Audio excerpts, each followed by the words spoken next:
자, 스가랴서입니다. 자, 보면은 우리가 이 스가랴의 핵심 문장을 내게로 돌아오라. 그러면 만군의 여호와가 너에게로 돌아가리라 하면서 하나님의 약속을 그들에게 부어주신 것을 알 수 있습니다. 자, 스가랴, 제카리아 하면서 스가랴라는 말이나 사가랴라는 이름이나 동일한 의미를 갖고 있습니다. 사가랴 누구였죠?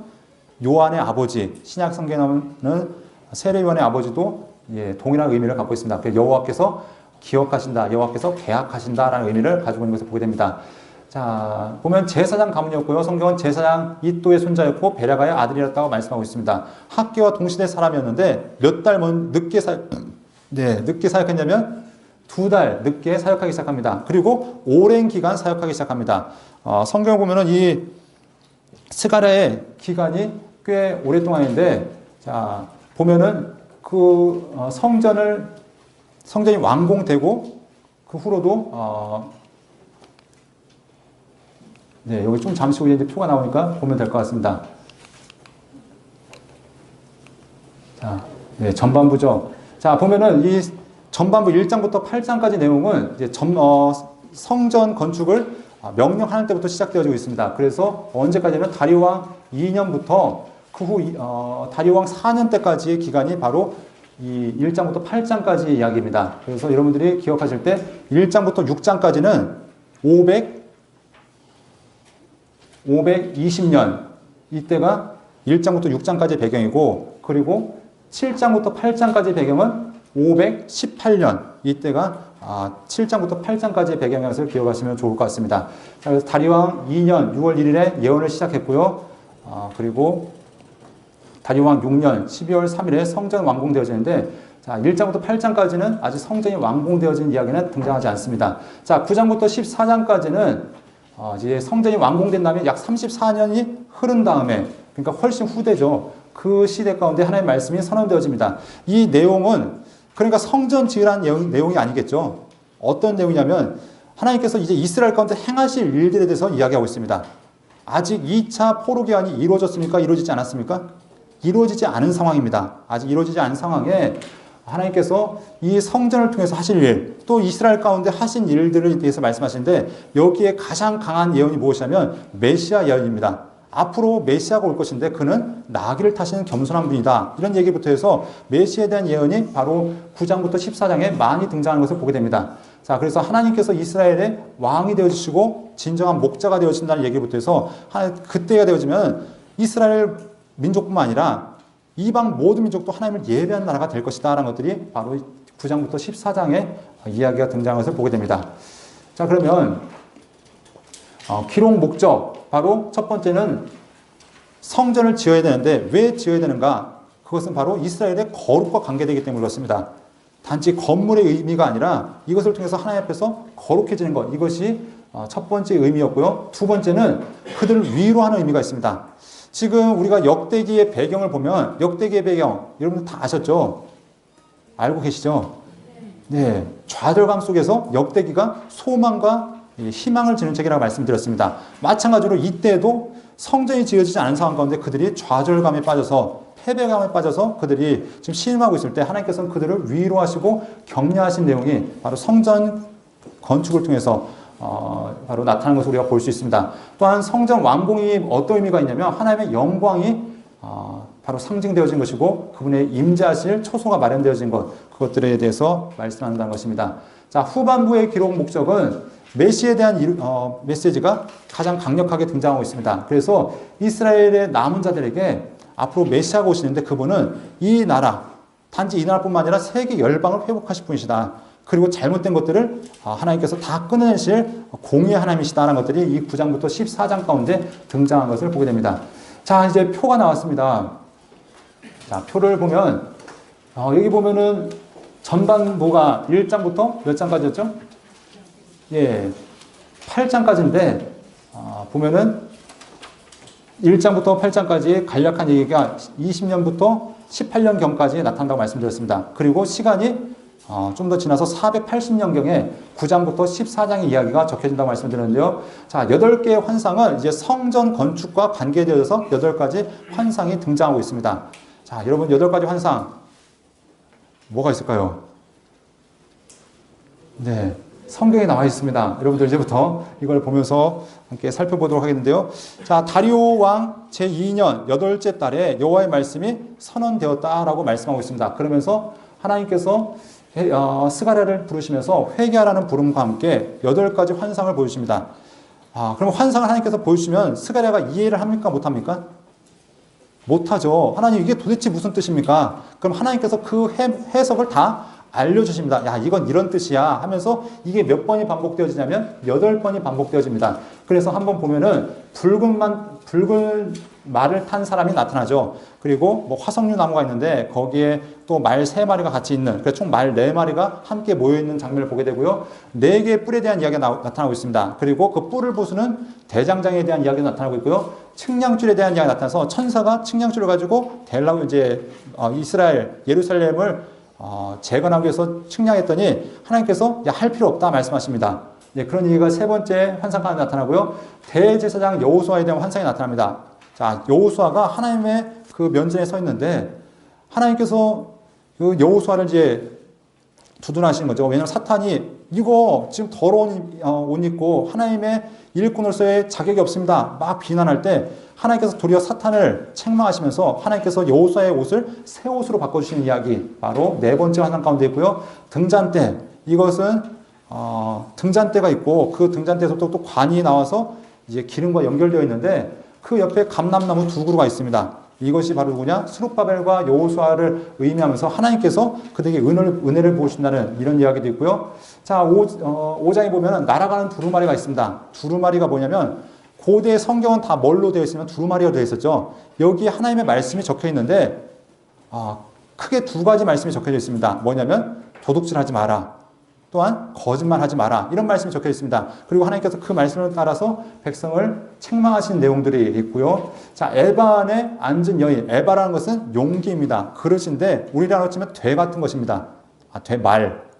예, 되는 조그만 것이고 말 같은 그릇인데 용량이 이제 시대마다 약간 다릅니다. 어떨 때는 한 20리터 이상 돼서 30리터까지 시대마다 약간 차이는 있지만 아무튼 큰, 예, 우리 따지면 뭐 한 생수통, 큰 말통 같은 그런 것 안에 이제 사람의 형상을 가진 어떤 우상 같은 여자의 모양이 있는데 이것이 무엇을 상징하는가? 이것이 바로 이스라엘의 죄악을 상징하는데 이것이 저 멀리 옮겨진다. 이런 의미를 갖고 있고요. 내 병거를 이야기하면서 아까는 말에 대한 이야기, 첫 번째 환상이 말에 대한 이야기였다면 이제는 말과 함께 말이 끄는 병거에 대한 이야기가 나타나고 있습니다. 그래서 이 병거가 하나님께서 병거를 통해서 하나님의 일들이 어떻게 나타나는지 이런 이야기가 6장에 나타나고 있습니다. 그리고 하나님께서 여호수아를 위해서 면류관을 만들어라 하면서 면류관을 씌워주는 이야기, 그리고 그 면류관을 따로 보관하라 하면서 하나님께서 여호수아를 세우신 이야기가 이제 이 6장까지 이야기입니다. 그래서 이런 환상들을 통해서 하나님께서 이스라엘 백성들과 가운데 회복하기 원하신다. 그들의 죄를 사하기 원하신다. 그리고 이스라엘을 압제한 이방 민족들을 하나님께서 벌하실 것이라는 메시지가 이 8가지 환상을 통해서 등장하고 있습니다. 자, 7장과 8장에 보면은 이제 금식에 대한 이야기가 나타나죠. 금식은 어떤 얘기를 하면 이스라엘 백성들이 성전이 지어지니까 이때가 언제냐면 성전이 지어지고 약 2년 정도 됐을 때입니다. 그러니까 성전이 한참 올라가고 있을 때죠. 한 반 정도 지었을까요? 그 짓고 있는데 사람들이 찾아오는 겁니다. 스가랴를 찾아와서 이제 우리가 이렇게 성전을 짓고 있으니까 우리가 그 전까지는 금식을 했는데 우리가 계속 금식해야 될까요? 그랬더니 야, 니네 지금까지 금식 왜 했는데 정말 하나님 앞에서 애통하면서 금식한 거냐? 하나님을 위해서 금식한 것이 아니라 너희의 욕심 때문에 기도한 거 아니냐? 다 너희의 그 욕망 때문에 기도했던 거 아니냐? 하나님이 원하시는 금식이 무엇인지 아니? 하면서 여러분 이사야서에서도 보았죠. 예, 이사야서 하나님께 원하시는 금식이 어떤 것이라고 했습니까? 흉악의 결박을 풀어주며 라고 말씀했는데 여기서도 진짜 하나님이 원하시는 금식은 하나님의 사랑을 실천하는 것이 금식이다라는 것들을 이야기하고 있습니다. 그러면서 이제 그 금식이 바뀌어서 축제가 될 것이다라는 이야기도 7장과 8장에서 나타나고 있습니다. 그래서 하나님께서 이스라엘을 회복하신 이야기가 등장하고 있고요. 자, 9장부터 이제 14장까지는 가장 큰 주제가 메시아입니다. 메시아가 오실 것인데 이분은 진정한 이스라엘의 목자가 되실 것이다. 그리고 하나님께서 이스라엘과 더불어서 하나님께서 잘못했던 이방 민족들을 다 벌하실 것이고 하나님께서 새로운 나라를 회복하실 것인데 그때가 되어지면 이스라엘 사람들을 비롯해서 이방 민족들이 다 하나님께 돌아올 것이다.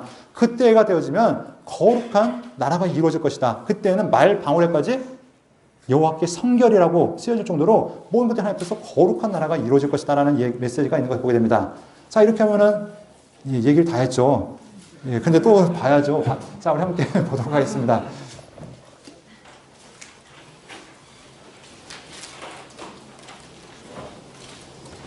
네.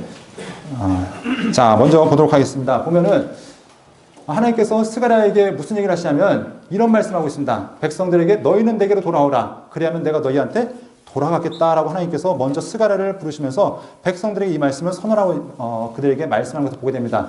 그러면서 그럼 어떻게 돌아가야 되는가? 돌아가는 방법에 대해서도 말씀하시죠. 너희가 악한 길, 악한 행위를 떠나서 돌아오라 하나님께서 말씀하셨습니다. 근데 그들이 돌아갔습니까? 안 돌아갔습니까? 안 돌아갔죠. 그들이 얘기하는 것이 무엇이냐면 기기르지 않았다는 것입니다. 자, 그랬더니 하나님께서 이제부터 어떤 일들을 보여주시냐면 하나님께서 그들을 회복하기 위한 메시지를 보여주십니다. 자, 첫 번째 환상입니다. 말에 대한 환상입니다. 여러분들 이 메시지가 8가지가 있는데 이렇게 기억하시면 좋습니다. 메시지가 처음 메시지는 외부에서부터 시작합니다. 그리고 이스라엘 성전으로 점점 축소가 되어집니다. 그리고 4번째 이상부터 5번째부터는 다시 확대가 되어집니다. 그러니까 메시지가 점점 집중했다가 다시 확산되어져 나간다. 이렇게 여러분들 보시면 좀 이해가 쉬우실 것입니다. 자, 말에 대한 이야기가 있는데 첫 번째 붉은 말도 있고요. 자줏빛 말도 있고요. 백마도 있습니다. 자, 이게 무슨 뜻일까요?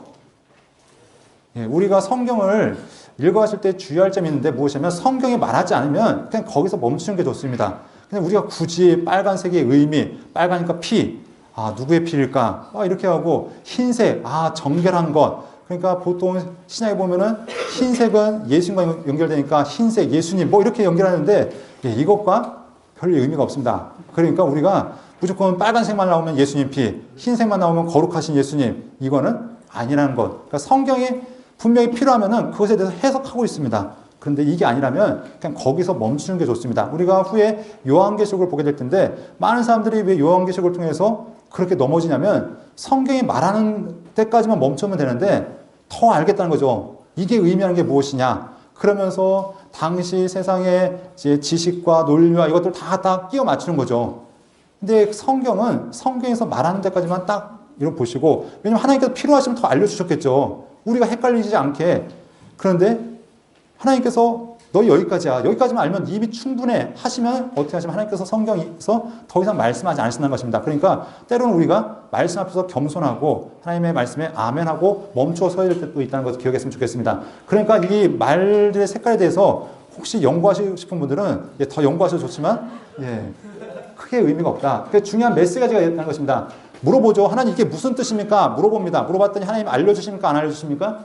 알려주시죠. 그 뜻이 무엇이냐면 이는 여호와께서 땅에 두루 다니라고 보내신 자들이라. 그러니까 이 사람들이 세상을 다 살펴보고 왔습니다. 그리고 하나님 앞에 보고하는데 무슨 보고를 하냐면 온 땅이 평안하고 조용합니다. 전 세계가 지금 별 전쟁도 없고 안정되어 있습니다. 그랬더니 하나님 얘기가 무엇입니까? 그러면 하나님 이 땅은 왜 이 지경입니까? 왜 하나님 약속의 땅 이스라엘은 아무 일도 일어나지 않고 있습니까? 이 땅이 이렇게 잠잠한데 전쟁이 벌어진 것도 아니고 이 땅에 큰 놀라운 일도 없는데 왜 이 땅은 회복되지 않고 있습니까? 왜냐하면 이때가 성전이 재건이 되었습니까? 안 되었습니까? 안 된 상황이죠. 그러니까 하나님께서 지금 하나님께 노하신 지 70년이 되지 않았습니까? 이 땅을 위해서 일해야 되지 않으시겠습니까? 하면서 하나님 앞에 약속을 구하는 것을 보게 됩니다. 그랬더니 하나님께서 이제 내가 예루살렘을 위해서 시온을 위해서 일하겠다는 하나님 말씀하십니다. 그러면서 무슨 얘기 하시냐면 내가 불쌍히 여김으로 예루살렘에 돌아왔은즉 그 내 집이 그 가운데 건축되리니 예루살렘 위에 먹줄이 쳐지리라 하면서 하나님께 약속을 주십니다. 이제 성전이 지어질 것이다. 그리고 성전뿐만 아니라 예루살렘이 다시 한번 재건될 것이다 하고 하나님께서 약속을 주십니다. 자, 그리고 이 땅이 이제 사람 사는 곳이 될 것이다. 그래서 지금은 황폐화되었지만 풍요로운 성읍이 될 것이라고 하나님이 약속을 주신 것을 보게 됩니다. 그래서 70년 회복에 대한 것들은 언급을 했었죠. 역대기 하면서 70년이 어떻게 70년인가. 605년부터 첫 번째 귀환, 538년 약 70년, 그리고 성전이 완전히 폐망되었던 586년부터 성전이 재건되었던 516년, 이것도 70년, 이런 이야기가 있었고요. 자, 4개 뿔은 이야기가 무엇이냐면, 4개 뿔은, 뿔이란 것은 권세, 왕권, 이런 걸 상징하고 있습니다. 자, 4개라는 얘기가 보시면, 성경에 보면 숫자가 의미하는 바들이 있죠. 뭐 7 하면은 완전하다, 부족함이 없다 이런 의미가 있고 또 4 하면은 방위를 보통 상징할 때 4를 이야기합니다. 그래서 뭐 동서남북 이런 것처럼 그러니까 모든 곳, 그러니까 모든 지역 이렇게 생각할 때 이제 네 곳을 4를 이야기합니다. 자, 그런데 네 개의 뿔을 보니까 또 물어보는 거죠. 이게 무슨 의미입니까? 그랬더니 이게 이스라엘을 괴롭힌 뿔이다. 그러니까 뭐 가깝게는 주변에 있던 블레셋부터 모압, 암몬 뭐 이렇게 다 얘기할 수도 있고 또 크게 보면은 당시의 강대국들을 얘기할 수 있겠죠. 뭐 애국부터 해서. 그런데 하나님께서 무슨 얘기하냐면은 대장장이를 보내십니다. 예루살렘을 괴롭힌 이 뿔들을 하나님께서 처리하겠다고 말씀하신 거죠. 그래서 대장장이를 보내서 그것들을 다 깨트려 버리겠다. 누가 하시겠다고 하신 겁니까? 하나님께서 내가 주도적으로 하겠다. 여기에는 뭐 이스라엘 백성들이 회개했다 그런 얘기 없습니다. 하나님의 주권으로 하나님께서 강권적으로 내가 너희를 위해서 일하겠다 하나님께서 말씀하신 것이죠. 자, 측량줄이 보입니다. 자, 어떤 사람이 측량줄을 잡았습니다. 그래서 이것들을 측량하고자 했더니 한 천사가 와서 얘기가 측량하지 말라고 얘기합니다. 측량한다는 얘기는 무엇이냐면 이제 건설을 하겠다는 얘기죠. 무엇인가 건축하기 시작했다는 얘기입니다. 그런데 하지 말라고 합니다. 왜냐하면 하나님께서 친히 성곽이 되어주겠다 말씀하십니다. 더 이상 너희가 눈에 보이는 성벽 그거 의지하지 마라. 내가 너희의 성벽이 되어주겠다. 내가 너희를 보호하겠다라고 하나님 말씀해 주시는 것입니다. 그래서 내가 불로 둘러싼 성곽이 되며 그 가운데서 영광이 되겠다라고 말씀하십니다. 그래서 그 달에 많은 나라가 여호와께 속하여 내 백성이 될 것이요 나는 내 가운데 머물리라. 그리고 역사를 보면 이스라엘 백성들이 예루살렘 성을 둘러쌌었습니다. 돌로 쌓았지만 그게 그들을 지켜줬습니까? 아니었죠. 이스라엘 역사를 보면 아무리 굳건하게 성벽을 쌓았어도 그들은 다 무너져 내렸습니다. 하나님이 지키지 아니하면 하나님께서 성을 지키지 아니하면 지키는 자의 수고가 헛되다라고 성경은 우리에게 말씀한다는 것입니다. 그래서 자 이렇게 하나님께서 친히 이스라엘의 성벽이 되어준다고 말씀하시고 자 이제 사람에게 집중하시죠. 하나님께서 예루살렘을 지키실 것이다. 그리고 그 사람 한 사람에 주목하시는데 그 사람이 누구였냐면 여호수아입니다. 여호수아가 아마도 포로에서 이스라엘 백성들을 데리고 왔지만 여호수아 자체도 불완전한 사람이었습니다. 비록 이름은 대제사장이라는 직책을 갖고 있었지만 성경은 그의 처지를 뭐라고 하냐면 불에서 꺼낸 그슬나무 같은 신세다라고 얘기하고 있습니다. 그리고 마치 하나님 앞에서 서 있는데 더러운 옷을 입고 있었다 얘기합니다. 그러니까 사탄이 막 공격하는 거죠. 하나님, 제사장이 저렇게 더러워서 되겠습니까? 자격이 없습니다. 그랬더니 하나님께서 친히 어떻게 하시냐면 사탄을 책망하시고 그 옷을 바꿔주라 말씀하십니다. 그래서 새로운 옷을 입히는 것, 아름다운 옷을 입히시고 그에게 새로운 사명을 주신 것이 바로 하나님께서 여호수아에게 주어진 환상이었다는 것입니다. 그래서 예루살렘 도시가 건설되어지고 또 성전이 건설되어지고 또 그 가운데 쓰여질 하나님의 일꾼이 회복되어지는 이야기가 있다는 것을 보게 됩니다. 자, 계속해서 보면 순금 등잔대와 감람나무입니다. 자, 처음에 이제 여호수아를 얘기했는데 이제 두 사람을 언급하죠. 누구입니까? 스룹바벨과 여호수아 두 사람을 언급합니다. 자, 순금 등잔대가 있고 또 그 두 감람나무가 있습니다. 자, 그랬더니 또 물어보죠. 하나님 이게 도대체 무슨 뜻입니까? 네, 참 하나님이 친절하세요. 그래서 물어보면 어떡하세요? 이게 대부분 다 알려주세요. 그랬더니 하나님께서 무슨 얘기냐면은 이는 힘으로 되지 않고 능력으로 되지 않고 오직 나의 영으로 되느니라. 그러니까 이것들은 인간적인 방법, 어떤 세상의 방법으로 되는 것이 아니라 오직 하나님의 방법으로만 되어진다고 말씀하고 있습니다. 하나님의 영으로만 되어지는데 자 이렇게 얘기했습니다. 7절에 봤더니 큰 산아 내가 무엇이냐 내가 스룹바벨 앞에서 평지가 되리라. 이 얘기가 무엇이냐면 이제 여호수아하고 이 스룹바벨이 성전 건축을 이제 시작합니다. 그런데 얼마나 힘들겠습니까? 짓는 일이 만만한 일이 아니죠. 비록 그 다리오 왕의 원조가 있다 해도 쉬운 일이 아닐 것입니다. 그런데 하나님께서 무슨 얘기하면은 너희가 과거에는 돌 뜰려면 얼마나 힘들었냐. 저 높은 산에 가가지고 그 돌 하나 떠오려면 얼마나 고생이 많았냐. 그런데 오늘 뭐라고 얘기합니까? 큰 산아 내가 무엇이냐. 내가 스룹바벨 앞에서 평지가 되리라. 이제 내가 마치 평지에서 돌을 떠서 하는 것처럼 하나님께서 그 앞을 다 예비하시겠다는 겁니다. 네가 하는 길 내가 준비하고 하나님께서 이루어가시겠다라고 말씀하고 있는 것입니다. 그럼 그때 백성들이 하나님 앞에 고백할 것이 무엇이냐? 이것은 은총입니다. 하나님의 은혜입니다라고 고백할 수밖에 없다라고 이야기하는 것입니다. 그러면서 스룹바벨의 손이 이 성전의 기초를 놓았은즉 또 그가 마치게 할 것이다. 그러면서 그에게 용기를 주는 것을 보게 됩니다. 그래서 여호수아와 스룹바벨에게 여호수아는 특별히 이스라엘의 영적인 상태를 이야기하고 있죠. 이 여호수아를 통해서 이스라엘이 회복될 것을, 영적인 회복을 이야기한다면 수룹바벨을 통해서 성전이 완공되어지고 또 이스라엘이 회복될 것을 또한 말씀한 것을 보게 됩니다. 자, 그래서 이 감람나무가 무엇이냐면 하나님께서 기름 받은 자 둘, 그것이 바로 여호수아와 수룹바벨이라는 것을 이야기합니다. 자, 날아가는 두루마리인데 날아갑니다. 날아간다는 이야기는 이것이 무엇인가 떠나간다는 의미를 갖고 있습니다. 그런데 그 두루마리가 무엇이냐면 하나님 말씀이 적혀져 있는 두루마리입니다. 그러니까 율법이 적혀져 있다면 보면 좋은데 어마어마하게 거대하죠. 왜냐하면 길이가 9m고 폭이 4.5m입니다. 하나님 말씀이 어마어마하게 거기에 빽빽하게 적혀 있는데 그 말씀에 저주의 말씀이 적혀 있습니다. 특별히 10계명 중에 2가지인데 도둑질하는 자 그리고 거짓말하는 자, 하나님께서 그들은 끊어지게 될 것이다. 하나님께서 그들을 멸하실 것이다 얘기합니다. 이것은 2가지 죄만 언급하는 것이 아니라 율법의 대표성을 띠는 거죠. 그 많은 죄악 중에서 이것을 대표로 해서 하나님 말씀을 어기는 자들, 그들을 하나님께서 심판하시겠다라고 말씀한 걸 보게 됩니다. 그래서 하나님께서 이스라엘의 죄악을 다 멸하실 것이다. 그리고 범죄한 자를 하나님께 멸하시고 정결케 하실 것이라는 성경의 말씀이 있는 것을 보게 됩니다. 자, 그래서 하나님의 개입을 통해서 이 나라가 말씀으로 인해서 회복되어진 나라, 제사장 나라를 하나님께 삼겠다는 것을 말씀하고 있고요. 자, 에바 안에 앉은 여인이 있습니다. 이 에바 안에 진짜 사람이 아니라 아마 신상을 한 조그만 여인이 있는 것 같습니다. 그런데 이 여인이 뭘 상징하냐면 죄를 상징합니다. 근데 하나님께서 무엇을 보여주시냐면 여자 둘이 와서 이 에바를 들고 저 신할 땅으로 날아가는 겁니다. 신할 땅으로 하냐면 바벨탑을 건설했던 그 도시 있죠. 그러니까 고대 이스라엘 백성들이 죄를 지은 시발점이 바로 어디입니까? 바벨탑을 지었던 그곳이었죠. 홍수 후에 제일 먼저 공식적으로 죄를 지었던 그곳. 하나님께서 어떻게 하면은 모든 죄를 다 그곳으로 옮겨버리겠다. 너희의 죄를 기억하지 않겠다라고 하나님께서 이스라엘 백성들에게 소망을 주고 있는 것을 보게 됩니다. 그래서 하나님께서 그곳에 집을 지어서 더 이상 그 죄가 나오지 못하도록 하나님께서 가둬두시겠다라고 말씀한 것을 보게 됩니다. 자, 네 병거에 대한 이야기가 있습니다. 아까는 말들, 빨간색 말, 흰색 말, 이런 얘기가 나왔다면 여기는 말이 좀 더 구체적이죠. 붉은 말도 있고요, 검은 말도 있고, 흰 말도 있고, 어룽지고 건장한 말이 있습니다. 근데 이 말들이 뭘 가져가냐면 수레를 끌고 있습니다. 병거를 끌고 있습니다. 그러니까 처음에 나왔던 말들은 병거가 있습니까? 없습니까?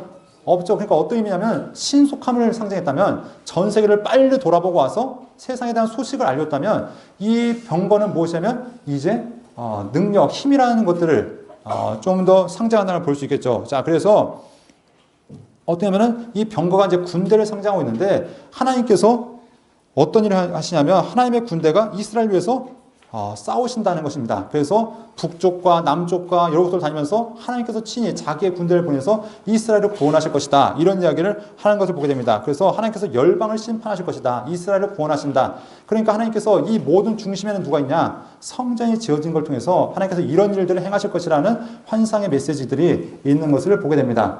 자, 그래서 이렇게 8가지 환상이 있었고요. 자, 면류관을 여호수아가 봤습니다. 사람들이 자발적으로 이제 금부치를 드리니까 이 금으로 면류관을 만들어서 누구한테 주냐면 제사장 여호수아에게 줍니다. 여러분, 제사장은 면류관 쓰는 사람입니까? 안 쓰는 사람입니까? 안 쓰는 사람이죠. 제사장에는 이제 제사장의 관이 따로 있습니다. 여호와께 성결이라고 쓰여져 있는 또 다른 관이 있죠. 그런데 면류관, 왕을 상징하는 관을 씌운 것입니다. 이것이 무엇을 예표하냐면 앞으로 제사장의 사명과 왕의 사명을 감당할 분이 이 땅 가운데 올 거라는 것들을 분명히 상징을 보게 됩니다. 그것이 바로 누구냐면 보라 싹이라 이름하는 사람이 자기 곳에서 도나와서 여호와의 전을 건축하리라. 많은 학자들이 무엇을 얘기하면 이 싹이 누구냐? 바로 메시아의 오심을 예표한 것이다. 그래서 그분이 눈에 보이는 성전이 아니라 진짜 성전, 하나님께서 원하시는 거룩한 성전을 완성하실 그분이 다가올 것이라는 것을 이야기한 것을 보게 됩니다. 자, 그러면 이제 7장부터 8장까지는 금식에 대한 이야기가 있습니다. 성전이 지어지고 있습니다. 이제 2년 정도가 흘렀습니다. 열심히 건설이 되고 있죠. 사람들이 으쌰으쌰 해가면서 건설을 하는데 사람들이 스가랴를 찾아온 겁니다. 찾아와서 우리가 질문이 있는데요 하면서 묻는 것이 무엇이냐면 우리가 지금까지 5월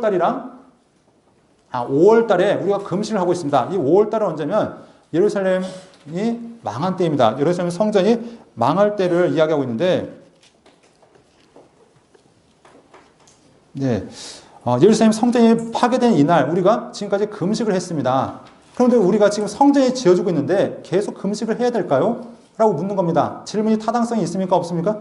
예, 있는 거죠. 왜냐면 성전이 무너질 때 무너짐을 기념해서 금식을 했기 때문에 이제 지어지고 있으니까 금식할 필요 없는 거 아닙니까? 예, 여기 근신이 아니라 금식입니다. 자, 보면은 이들이 금식했던 절기들이 있죠.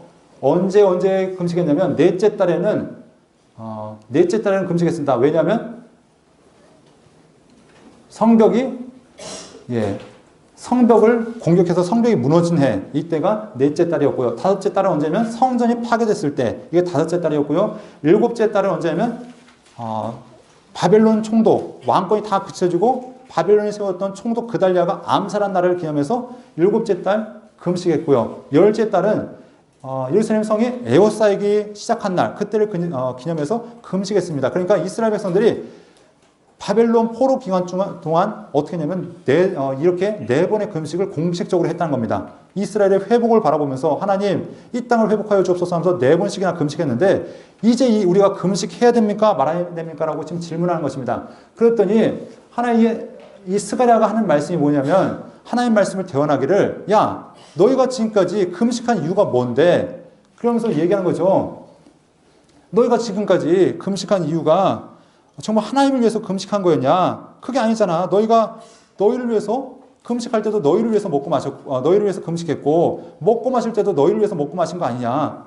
그러면서 하나님이 진짜 원하시는 금식이 뭐냐? 한번 빨간 글씨 한번 읽어보겠습니다. 너희는 진실한 재판을 행하며 서로 인애와 긍휼을 베풀며 과부와 고아와 나그네와 궁핍한 자를 압제하지 말며 서로 해하려고 마음에 도모하지 말라.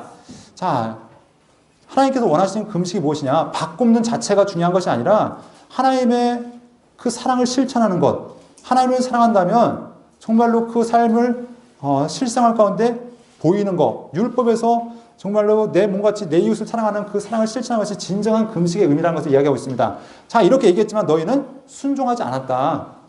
자, 그래서 너희가 순종 안 했기 때문에 하나님께서 너희를 지금까지 너에게 벌을 내렸는데 어떤 벌이 있었냐? 자, 두 가지 벌이 그들에게 있었다고 얘기합니다. 첫 번째는 그들이 불러도 내가 듣지 않았다. 네가 하나님 말씀에 순종하지 않았기 때문에 너희가 아무리 나한테 부르짖어도 내가 응답하지 않았다. 두 번째는 내가 너희를 여러 나라로 흩어버렸다. 이것이 바로 너희가 형식적인 금식, 말로만 하나님 말씀을 지킨다고 얘기했기 때문에 이런 재앙들이 임했다라고 얘기하는 것을 보게 됩니다. 자, 그러면서 하나님께서 내가 너희를 이제 회복할 것이라고 얘기하고 있습니다. 자, 때가 되어지면 내가 시온에 돌아와 예루살렘 가운데 거하리니 예루살렘은 진리의 성읍이라 일컫겠고 만군의 여호와의 산은 성산이라 일컫게 되리라. 이렇게 말한 것은 아직 성전이 완공 안 됐으니까 이렇게 하겠다라고 하나님 약속하신 거죠. 그래서 하나님께서 이렇게 약속을 주신 것을 보게 됩니다. 그리고 그때가 되어지면 어떤 일이 있는가? 그들은 내 백성이 되고 나는 진리와 공의로 그들의 하나님이 될 것이다 라고 말씀하십니다. 자, 이런 약속이 있으면서 하나님께서 이들에게 약속을 하시죠. 무엇이냐면 그때에는 포도나무가 열매를 맺으며 땅이 산물을 내며 하늘은 이슬을 내리니 내가 이 남은 백성으로 이 모든 것을 누리게 하리라. 하나님의 성전이 완공되었을 때 하나님께서 이제 다 회복하시겠다라는 하나님의 메시지가 선언되어집니다. 자, 그리고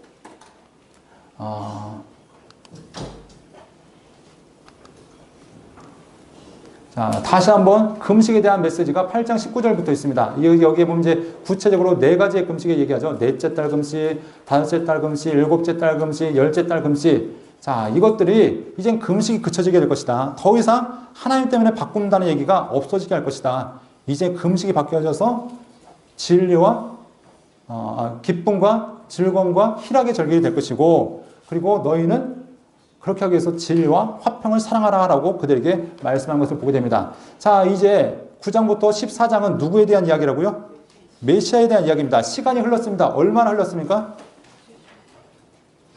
예, 이게 518년부터 언제까지입니까?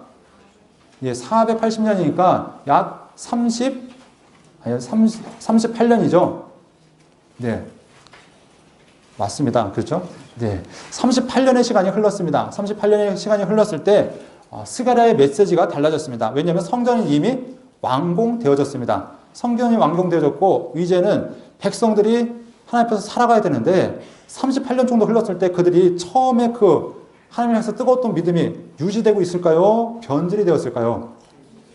네, 우리가 많이 짐작해 볼 수 있겠죠. 이스라엘 백성들 보면 한결같았던 적이 거의 없었습니다.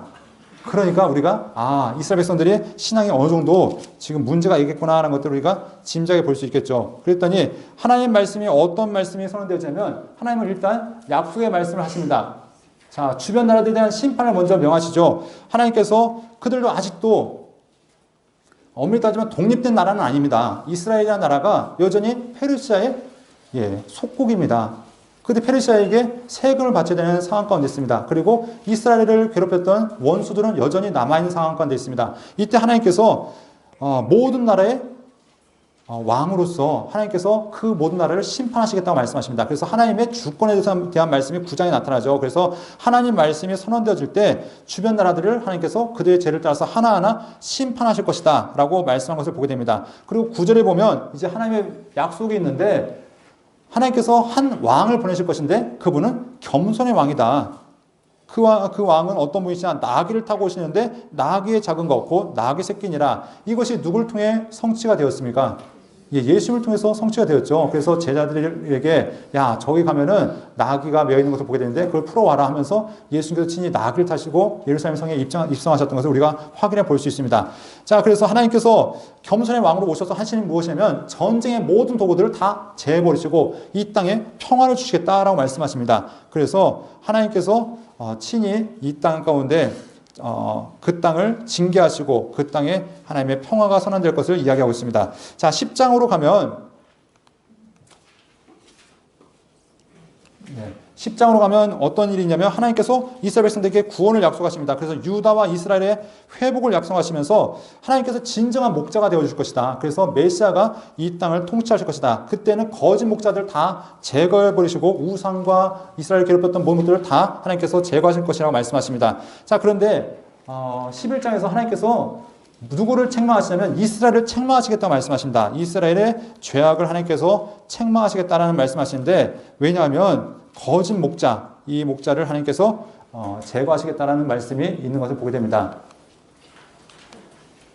그리고 마지막 12장부터 14장의 이야기는 이제 이스라엘의 구원에 대한 메시지가 계속해서 선언되어지고 있죠. 그래서 하나님께서 먼저 이스라엘에 대한 경고의 말씀이라는 말씀으로 하나님 말씀하시면서 예루살렘을 하나님께서 구원하실 것이고 또한 특별히 이스라엘의 죄를 하나님께서 용서하실 것을 말씀하고 있습니다. 그래서 여러분 13장 1절에 보면 이런 말씀이 있죠. 그날에 죄와 더러움을 씻는 셈이 다윗의 족속과 예루살렘 주민을 위하여 열리리라 하면서 메시아의 주된 사역이 무엇이냐? 메시아를 통해서 바로 죄 씻음의 역사가 나타난다는 것을 선언하면서 자, 이렇게 이스라엘의 구원 또한 메시아의 통치에 대한 이야기가 있습니다. 마지막 14장의 가장 중요한 메시지는 무엇이냐면 그날에는 이스라엘만 회복되는 것이 아닙니다. 이스라엘이 회복되면 참 중요하지만 하나님의 최종 목적은 무엇이냐면 이스라엘과 더불어 이방 나라들도 하나님께 돌아오는 것이 하나님의 최종 목적이라는 것입니다. 하나님께서 이스라엘을 부르시면서 그들에게 주셨던 메시지가 무엇이었냐면 출애굽기 19장 5절 6절에 내가 너희를 내 소유로 삼겠다. 너희는 제사장 나라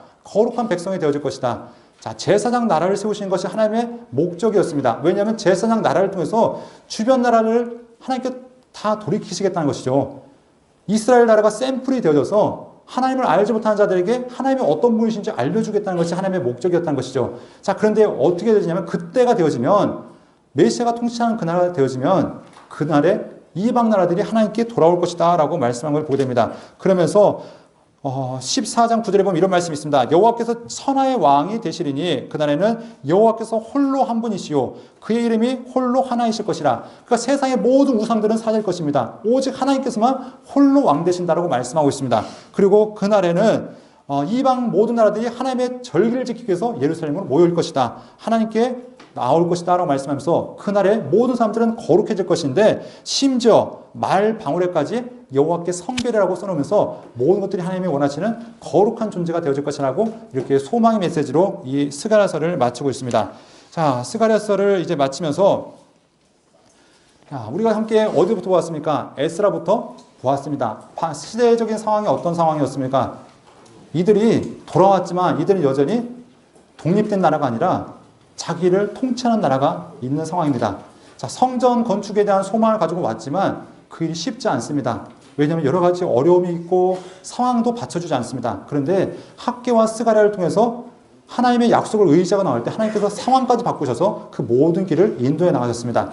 성전이 건축되어진 것은 단지 건물의 의미가 아닙니다. 이것은 이스라엘의 정체성이라고 말씀드렸습니다. 하나님 백성의 의미가 바로 백성됨의 의미가 성전 가운데 있다고 말씀하셨죠. 하나님이 함께 하시고 그들을 거룩하게 세우시고 그들을 통해서 세계의 열방을 구원하시고자 하는 하나님의 약속이 바로 성전을 통해서 시작되어진다는 것을 말씀드렸습니다. 그리고 오늘 보게 된 스가랴서를 통해서 이 성전의 가장 최종적인 의미는 무엇이냐? 앞으로 메시아를 통해서 모든 나라를 회복하시겠다는 하나님의 약속이 선언되어 있는 것을 우리가 보게 됩니다.